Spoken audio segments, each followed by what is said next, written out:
In today's show, we're going to look back at all of the action from Sunday in the NBA. Michael Bolton. Thanks, Josh. It's Michael Bolton here, and it's time for another episode of the Locked On Fantasy Basketball Podcast. Let's get to it. Let's get to it, indeed.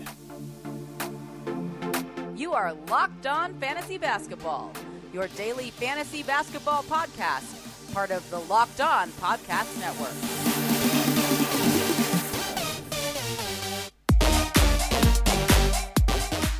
Hello and welcome to the Locked On Fantasy Basketball Podcast, brought to you by Basketball Monster. My name is Josh Lloyd and I am the lead fantasy analyst at basketballmonster.com and at Yahoo Sports Australia. And you can find me on Twitter, as always, at redrock_bball and on Instagram at Locked On Fantasy Basketball. Today's episode is brought to you by BetOnline. BetOnline has you covered this season with more props, odds, and lines than ever before.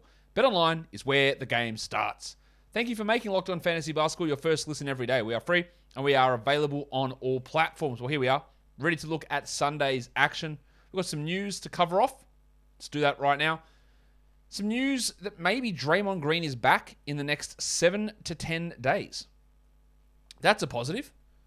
Again, that's going to really depend on where you sit in your playoffs. Are your playoffs this week? Can you deal with the zero? If you have open IL, anything we talk about here doesn't matter because you just hold a guy in that. But holding a zero for the playoffs is really tough to do. If he doesn't come back in 10 days, what are you going to do in that next week? It's probably right on that 3 to 4 week time frame that we were told around the All-Star game. Maybe a little bit earlier, but it is positive news that he's on his way back. Malachi Flynn, who was replacing Fred VanVleet, has pinged his hammy, and he's going to be out at least 10 days. So, yeah, VanVleet's going to be back well before that, it looks like. VanVleet, in fact, might be back next game for Toronto. So those Malachi Flynn streams that you were going for, you can move on from that. Tomorrow, Anthony Simons has been ruled out. That's not good. He played 40 minutes last game and copped a little bit of a bump in the quad, I believe it was. So he's out. If you're going to stream someone, Brandon Williams, probably going to have to start at point guard. Josh Hart's off the injury report. He'll get a boost there. And then you got your spuds like Keon Johnson and Keljin Blevins and guys like that. DeJounte Murray and Devin Vassell also appearing on the injury report as questionable for the Spurs. So be aware of that and the chances they might sit, which gives a boost to guys like Lonnie Walker, Joshie Primo, and Trey Jones if they do happen to miss some time. We hope they don't. But of course, there is a possibility now of that happening. We're going to go straight in to talk about these games now. The first one of those games was the very, very early one today. That was the Brooklyn Nets and the Boston Celtics. Celtics get another win. I think they've won 14 of their last 16 games. Something ludicrous like that. 126 to 120 they win. For the Nets, Kyrie Irving returned, had 19 points with 6 assists and 3 steals in 37 minutes. He plays the next 2 games to start this week and then misses on the weekend.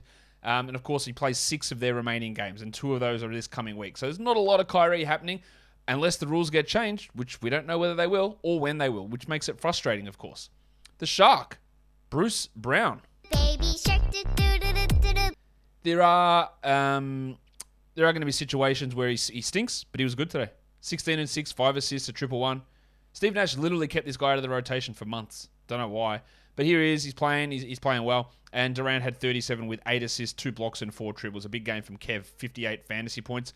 The center situation's as messy as we thought it would be. Drummond played under 17 minutes for 6 and 7. This is low minutes again for Drummo.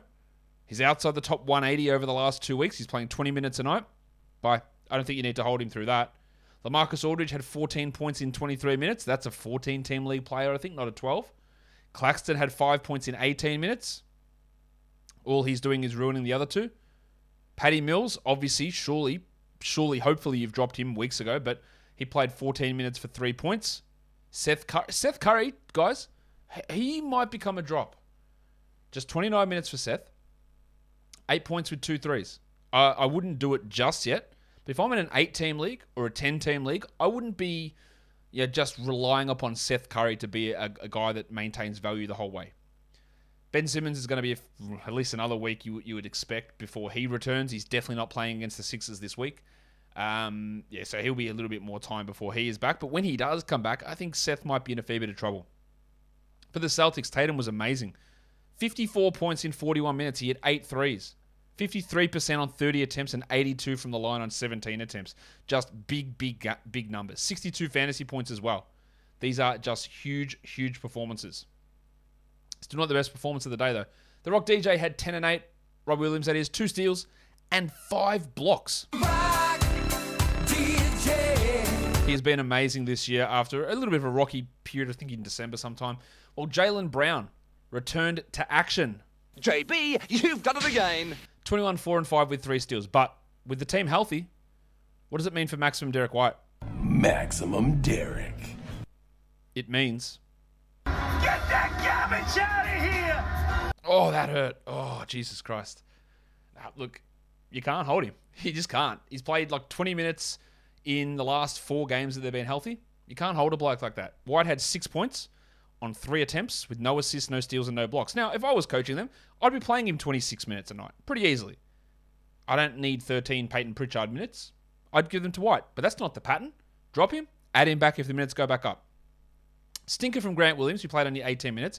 He'd been playing well. He did not play well here. He's more of a 14-team league guy, while Horford had 13, 7, and 4, a steal, a block, and 3 threes, and continues to play at a really high level. He could always drop off for sure, but this was really strong yet again from Al Horford, who has been playing at a really high level of late. Maybe he's been jamming his body full of Built Bars, because Built Bar is the best tasting protein bar ever. It's a protein bar, but it tastes like a candy bar, but you don't have to deal with the high fat and the high sugar and the high calories that are typically associated with those delicious tasting candy bars. This is the delicious tasting protein bar, not the ones that taste like you're chewing on a shoe. Now, my dog loves to chew on a shoe. Imagine I gave him a Built Bar. I can't, because they're covered in 100% real chocolate, and he would die. But he would love the taste of it. If he likes shoes, he's going to love a Built Bar. So why don't you get yourself boxes of Built Bar? They are the best tasting protein bar ever. They're 130 calories and 17 grams of protein, and you can get it for 15% off by using the code LOCKED15, LOCKED15. So go to Built.com and use that code LOCKED15 and save 15% off your order. Built Bar is built different. Second game was the semi-early game. The semi-early game. The Bucks beat the Suns 132-122. No Devin Booker, no Chris Paul, no Cam Johnson. Jay Crowder. Sometimes may be good, sometimes may be shit. Apparently just always good now. All right. 19 points, 4 threes, 7 assists.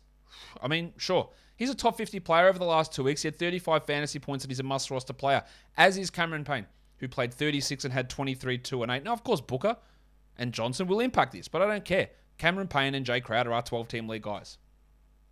Shamet had 17 points with 5 assists, which is staggering.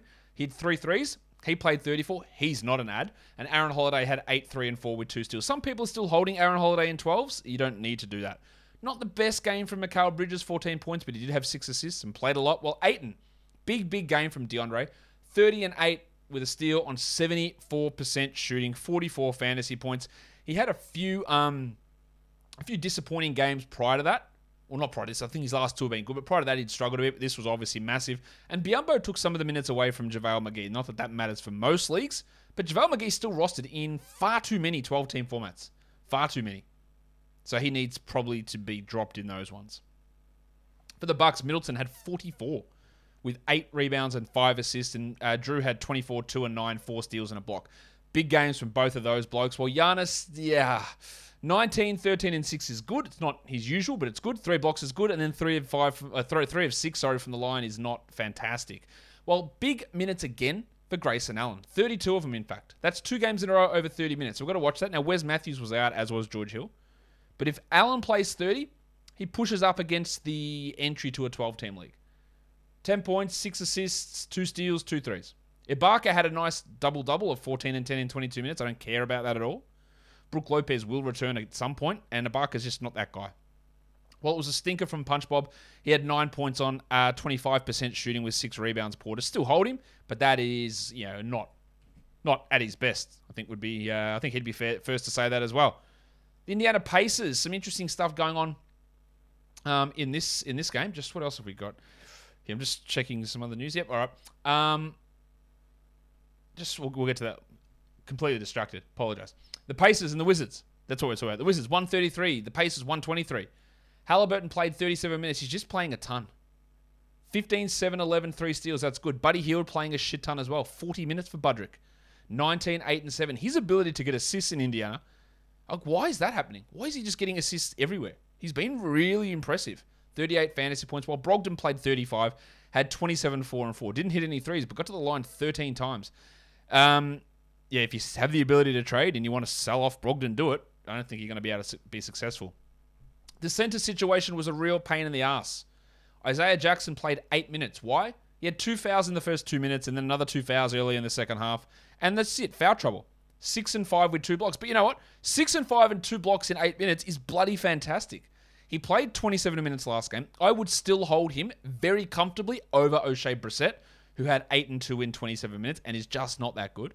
While Jalen Smith also is a 12-team league player. 15 and 6 in 29 minutes. The very interesting performance here was the dart. Goga Bitadze. Problem with my Gogo-mobile. Gogo-mobile? No, not the dart. Not the dart. Nah, it actually is the dart. He went bananas, the dart. Hit all 7 of his shots. 20 points in 24 minutes with 6 rebounds. The thing with this is, he played 17 first half minutes. Was a perfect, 6 of 6, I think? No, 6 of 6 in the first half for 17 points. And then scored 3 points in 6 minutes in the second half.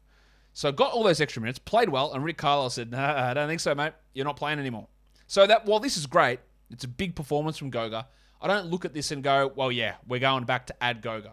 I'm still going to stick with Jalen Smith. I'm still going to stick with Isaiah Jackson. And I'm still going to expect Goga to play limited minutes and not be this good. As much as I think he can be a useful fantasy player, this doesn't really change my mind on what his role is going to be. Keep it in the back of your mind, though. Keep it there. But I wouldn't grab him. For the Wizards, he played. Percentages. Oh, yeah. 21 minutes for Kristaps. 25 points, 3 threes, and 2 steals. And that's a phenomenal effort. It's a big number. 10 trips to the line as well. That's huge. Kuzma also had 23, 5, and 8 with 2 blocks. Big games. Now, how long until Porzingis gets hurt? I don't know. Give it a week or 2, probably. It's unfair to the bloke, but it's possible. But he's going to put up some big numbers. We can go ahead and drop... Well, I didn't have him, so I can't do it. But if you do, you can go ahead and drop Tom Bryant. Out of the rotation, while Dan Gafford moves to the bench. Gafford played 17 minutes and had 10 and 3. It's not a bad night. But we've got to make ruthless decisions. Can you afford to stash someone thinking that maybe Porzingis gets hurt at some point? Probably not. I'd be moving on from Gaff there. KCP's a 12-team league guy, 19, 2, and 5 for Caldwell Pope in 33 minutes, while Hull Neto hurt his ankle, and that meant Ish Smith played 28 minutes. 13, 7, and 9 with 2 steals. And if we knew that Neto was going to miss, Smith's an excellent add. The problem is they said, Neto's fine. No, not fine. He's walking around. He's day-to-day. So you can add Smith, but Smith might play 23 next game. I don't hate the ad just in case there's a miss of Neto, but it's not a guarantee. Kispert did nothing. He's nowhere near a 12-team league guy, while Avdia had 10 and 7 in 31 minutes, and he's probably not going to be a 12-team league guy, I would suggest, just with those other guys around. Well, Hachimura had 3 points in 16 minutes with Porzingis back. Yeah, he copped it real hard, and that's to be expected. If they're not going to shift Kuzma down to the 3 and play Porzingis at the 4 to get other big men into the action, or even, actually, you know what? This actually probably suited him more, having Porzingis at the 5, but no, he's just not good enough to get bigger minutes, and I don't really think anybody who's watching this show is holding on to Rui Hachimura in fantasy leagues. Surely not. The next game, big win for the Rockets, 123 over 112. The Grizzlies are struggling at the moment, and I don't think Ja Morant played particularly well. He still had 22, 4, and 6 in 35 minutes, but on 35% shooting, no threes. He did have 2 steals, but definitely not his best game. Desmond Bain was good, 28 points with 4 threes with 2 steals and a block. Well, Steve Adams, holy shit. 23, 12, and 5, 3 blocks, 82% shooting. That's 57 fantasy points. Yes, it comes with a negative impact from the line, but that is a massive performance from Adams. Brandon Clark played a lot as well because Jaren Jackson got into foul trouble. Just 13 minutes for Jackson, 8 and 3 with a block. That's going to happen. It's going to frustrate you. He will be better than this, but that's just shocking. While Clark had 8 and 5 in 27. Now, we love the fact that Brandon Clark's getting those minutes, but over the last 6 games, Clark's ranked 301st. I probably still would hold him for 12s, but it's borderline. Melton had 5 in 26 with 3 assists, a steal, and a block. I think you can move on from him. While Kyle Anderson, who was showing a little bit, he shot 17% for 3 points in 18 minutes, and I don't think you need to hold on to Kyle Anderson. Get that garbage out of here! For the Rockets, the crucifix Christian Wood had 28 and 13 with 2 blocks and 4 threes in his 37 minutes and wasn't too bad from the line, while cousin Kevin Porter played 37 as well, had 29 points, 5 assists. Unfortunately, he went 60% from the line, but unbelievably good shooting for him, 52% on 21 attempts. Really, really encouraging. Jalen Green's renaissance, emergence, whatever you want to call it, continued. 24, 8 and 4, 35%, shooting well, good volume, 38 fantasy points. I think top 100 is a distinct possibility or likelihood now for the rest of the year. Well, Eric Gordon had 12 and 6. He's not a 12-team league guy. And the Wild Thing had 4 and 7, did Jay Sean Tate. Even the Wild Thing's gone well. I can't do much about that. He's one of these annoying players. It's always just like, he's 110th or 125th. That's too good to drop, but there's no upside in him. How does he push forward? And it's just not really happening. I don't know. I don't love it as a hold, but when they're going to play him 27 minutes and KJ Martin 10, I don't really know what they're trying to do. Gary Bird had 10 points in 25 minutes, while the delicate dancer Alperen Şengün had 6 points with 4 assists in 22. It's just not happening at the moment. You can't afford to hold. At this point of the year, you cannot, I don't think, afford to hold Şengün. But I've been saying that for weeks. But if you are still holding, surely we're coming to that realization that it just can't. You just can't continue to hold waiting for something that probably isn't going to happen this season, unfortunately. But what is going to happen is that the playoffs are going to come. We're only 6-7 weeks away from them. And BetOnline is here for everything you need for basketball playoff season. From the latest odds, totals, player performance, props, BetOnline.net is your number one spot for all of your sports betting needs. BetOnline remains the best spot for all of your sports scores, podcasts, and news this season. And it's not just basketball. BetOnline.net is your source for hockey, boxing, and UFC odds as well. So head to the website today or use your mobile device to learn more about the trends and the action. BetOnline is where the game starts. The Jazz take care of business, TCB, against the Oklahoma City Thunder, 116-103. There was no Mike Conley. He was resting, so they started Trent Forrest, who had 6-3 and 6, and that's totally fine. It's not good. It's not fine. It's not actually good at all. Don't need to worry about him too much. While Bojan Bogdanovic went crazy. 35 points with 11 triples. He had 5 rebounds and 3 assists. That's huge. 44 fantasy points. That brings him to be the 134th best player over the last 5 games. So to say that his other games were shithouse is an understatement. This is what he does. He might have 7 points on 12 shots next game. We know what he does. He provides points and threes, and that is it. Donovan Mitchell had 24, 4 and 10, while Gobert had 12 and 17, and Royce O'Neal, Basmati himself, had 2 steals, a block with 3 threes, just providing value without any excitement whatsoever. But the steals are good, the threes are good, and solid enough production. Jordy Clarkson had 20 points, but it's a bad fantasy line. 2 rebounds, no steals, no blocks, 38% shooting, only 1 of 1 from the line. This is what he does as well. He can score and it looks good, but then not much else happens. And in a game where Mike Conley's out, Nickeil Alexander-Walker managed 5 minutes. They hate him. They do not think he's good at all. And I don't know where his career goes from here. For the Thunder, I know where Shea's going. He's going up. 38 minutes, 33, 7 and 8 with 4 steals and a block. Didn't hit a 3, but just big numbers. 68 fantasy points. And the weird thing is, so many people avoided Shai Gilgeous-Alexander in drafts. He's going to get shut down for fantasy playoffs when, in the fantasy playoffs, he is absolutely flying. Like, we're heading into playoffs and he is like averaging 31 a game or something. Now, yes, for a lot of you, playoffs haven't started and maybe he does get hurt next week, but he got hurt before the All-Star break, came back and went, all right, let's go.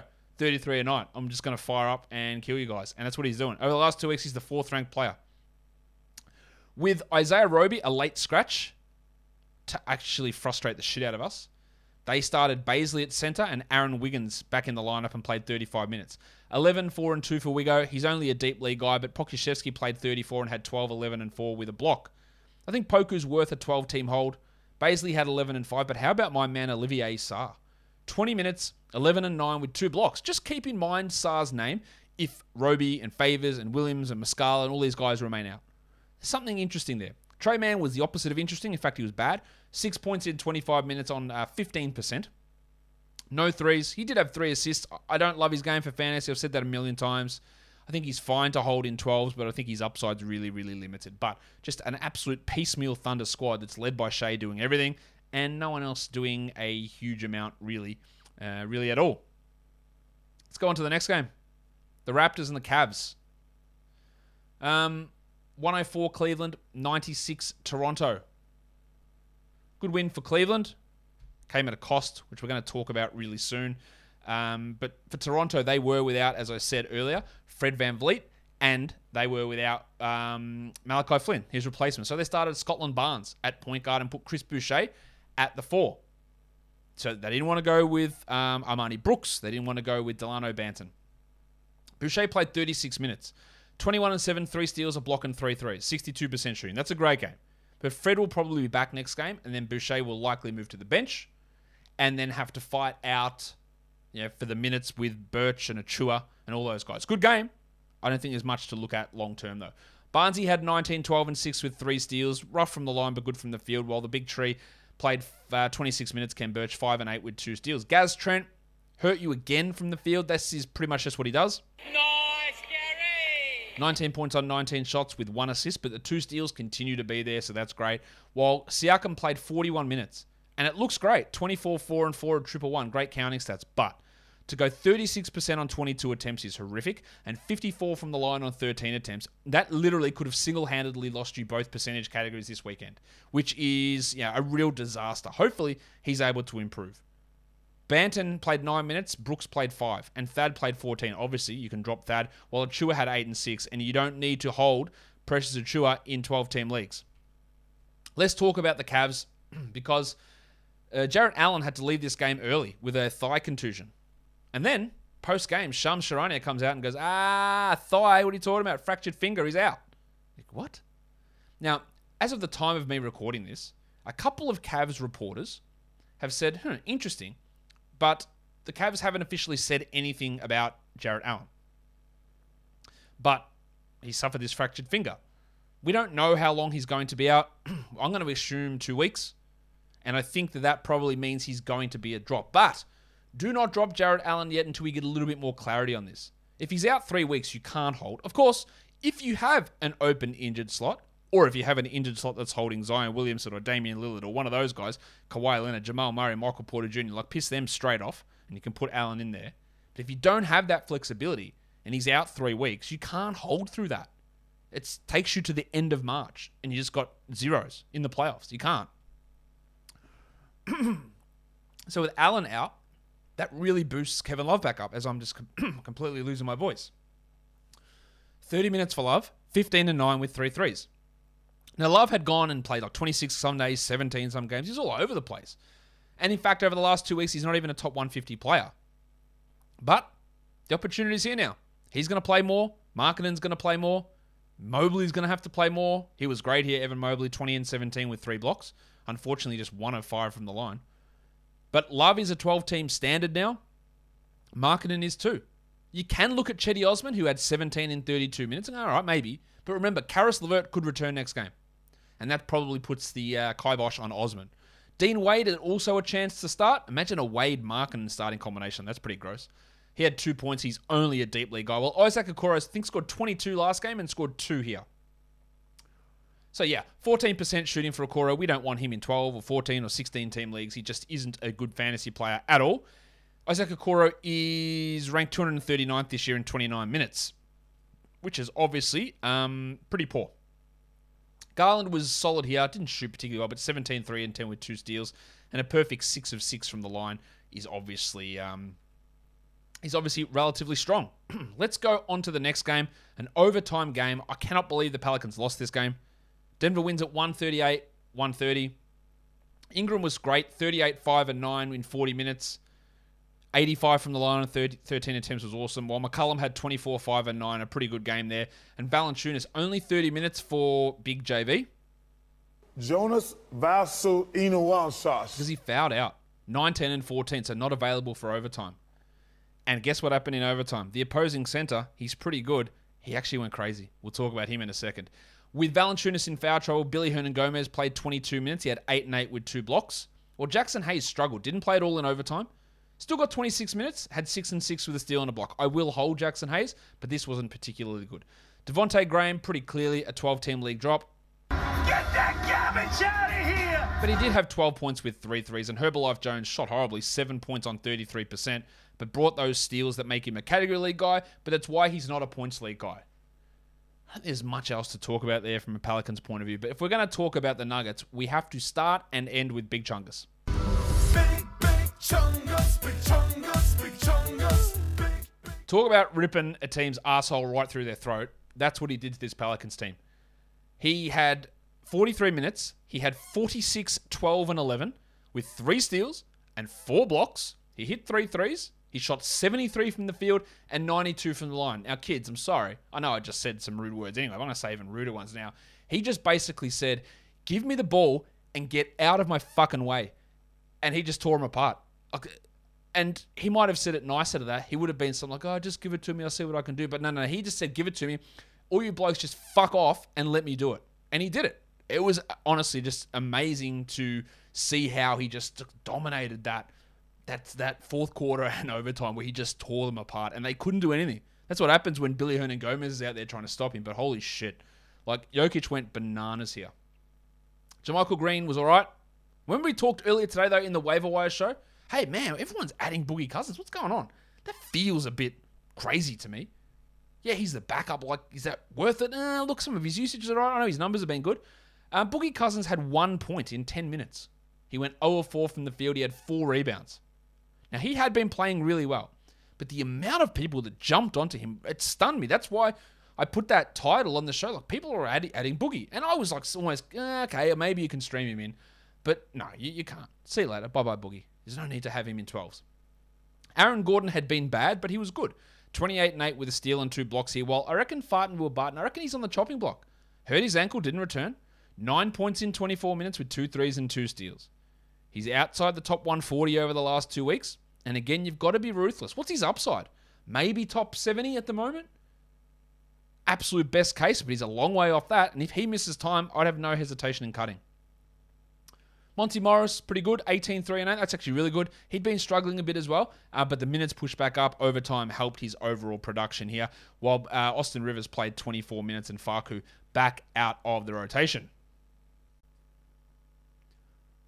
All right, let's go to the last game of the night. It was a blowout. The Knicks win it 116-93. Hard to read too much into this considering how much of a blowout it was, but Emmanuel Quickley, 28 minutes, 21, 10, and 6 with 3 threes. He is a top 100 guy over the last couple of weeks, so he's worth a stream. I think Alec Burks did enough as well, 15, 4, and 4 with 2 blocks and 4 threes to be a 12-team option.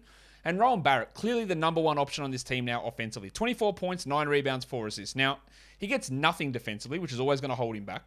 No steals, no blocks. And he can be iffy with both his percentages, which does hurt overall in category leagues, but the counting stats usually are pretty good. Evan Fournier, I don't know why I called him Evan. Evan Fournier. Get that garbage out of here! 7 points on 8 shots, not good enough. You can drop him. Randall had 10 and 8 with 4 assists. Look, honestly, just not good. The percentages are rough, 25 and 67. We still hold him, but we'd like a little bit more than that. And Cam Reddish played well, 17 in 25 minutes. For the Clippers, again, they pulled the plug with 8 minutes to go in the fourth quarter here. You can see Zubats only had 19 minutes, had some foul trouble. He'd been playing well, give him a pass there, while Hartenstein did what he needed to do. 14, 2, and 4. I think he's more 14 than 12, but there is a path to 12-team value. Terrence Mann keeps in the 12-team realm with 11, 8, and 4, while Bobby Covington gets us a Richie Beno. 2 for 2, 2, 2. With 6 points in 18 minutes. Jackson struggled for 10 points, and Marcus Morris. I think he's a hole, but I'm not sure. 4 points in 23 minutes, 22%. He's not good. I know his upside's not high in category leagues because he does nothing and he can be inefficient. In points leagues, I'd be inclined to hold. In category leagues, I'd be inclined to drop, but it's very, very borderline for both of those formats. In terms of the monstrous line of the night, of course, it is Big Chungus Nikola Jokic. He's at number 1. Yep. Waiver wire is Ish Smith. Yep, you can grab him if Neto misses time. Young gun is Tyrese Halliburton, and the other night is Marcus Morris. Your top 10 players today. Number 1 is Jokic. Number 2 is Chris Middleton. Number 3, Durant. Then Tatum, Drew Holiday, Gilgeous-Alexander, Bogdanovic, Wood, Ingram, and Adams. Your top 10 players rostered in under 50% of leagues. Ish Smith, grab him. See what happens with Neto. Goga, don't worry about that. Quickly, yes, sure, especially for tomorrow. Olivier Sarr, watch that for deeper leagues. Grayson Allen, probably 14s. Serge Ibaka, not interested. Kem Birch, not interested. Landry Shamet, not interested. And JaMychal Green, not interested. Nor am I really that interested in Aaron Wiggins, who didn't play all right today, but that's more of a deep, deep league situation. 4 points leagues. Number 1 was Jokic, then Shea, Tatum, Middleton, Durant, Adams, Ingram, Wood, Giannis, and Evan Mobley. And guys, that'll do it for me today. Don't forget to follow this podcast on Apple Podcasts, Google Podcasts, Stitcher, Spotify, and on the Odyssey app. If you are here on YouTube, give it a thumbs up and leave your comments down below. Guys, we are done here. Thank you so much for listening, everyone. See ya.